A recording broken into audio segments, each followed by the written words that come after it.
الرحمن الرحیم۔ مشکات شریف کی حدیث ہے، جناب رسول اللہ صلی اللہ علیہ وسلم نے ارشاد فرمایا، هو شہر اولہ رحمہ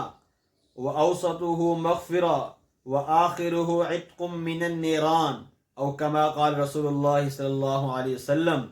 کہ رمضان المبارک کا مہینہ ایسا ہے کہ اس کا پہلا عشرہ رحمت ہے، دوسرا عشرہ مغفرت ہے، تیسرا عشرہ آگ سے خلاصی ہے۔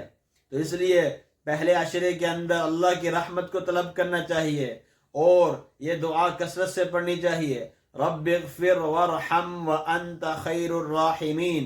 دوسرا عشرہ مغفرت کا ہے، اللہ سے بخشش طلب کرنی چاہیے، توبہ استغفار کرنا چاہیے، استغفر اللہ الذی لا الہ الا هو الحی القیوم واتوب الیہ، استغفر اللہ ربی من کل ذنب واتوب الیہ، یا پھر آسانی سے لیے استغفر اللہ استغفر اللہ استغفر اللہ کثرت سے پڑھنا چاہیے۔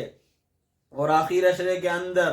یہ دعا کثرت سے پڑھنی چاہیے، اللہم انک عفو تحب العفو فاعف عنی،